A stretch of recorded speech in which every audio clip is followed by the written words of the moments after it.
എന്റെ ദൈവമേ, ആ മുറിയിലില്ല, ഇപ്പുറത്തെ മുറിയിലില്ല, കവലയിൽ പോയി നോക്കി അവിടെ ഇല്ല. പക്ഷെ ഇവിടെ നിന്ന് കഞ്ഞി കുടിച്ചോണ്ടിരുന്ന മനുഷ്യനാ. ഹലോ ഹലോ ഹലോ അപ്പച്ചി.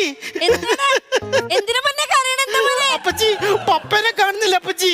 അതായിരുന്ന ഞാനോർത്ത് മുട്ടയിടുന്ന കോഴി അങ്ങനെ ചത്തു. ഒരു 250 രൂപയുടെ കോഴിയുടെ വില പോലും ഇല്ലേ അപ്പച്ചി എന്റെ അപ്പന്? ഓ പിന്നെ കാര്യമൊക്കെ കൊള്ളാം. ആ പെരമ്പറപ്പ് എന്റെ പേരിൽ ഇങ്ങനെ എഴുതി തന്നേക്കണുള്ള കാര്യം. ആദ്യം അപ്പന്റെ കാര്യത്തിൽ ഒരു തീരുമാനം ആട്ടെ, എന്നിട്ട് എഴുതി തരുത്. മാമനത് അവിടെ ഉണ്ടോ? അങ്ങനെ എന്തിനാ വിളിക്കണേ? ഒരു ജീവിയാക്കാത്ത മനുഷ്യൻ അവിടെ വന്നിട്ട് എന്ത് കാണിക്കാൻ? അപ്പച്ചി ഞാനല്ലാണ്ട് ഒറ്റയ്ക്ക് ഇവിടെ നിന്നിട്ട് എന്ത് ചെയ്യാനാ? മാമനൊന്നും പറഞ്ഞു വിടോ അപ്പച്ചി. എനിക്ക് പറഞ്ഞു വിടാ. പെരമ്പറപ്പിന്റെ കാര്യം മറക്കാൻ നിക്കല്ലേട്ടാ. പറഞ്ഞു വിട തള്ളേ. വേറെ ആരും? ആ കരയോഗം പ്രസിഡന്റ് വിളിക്കാം.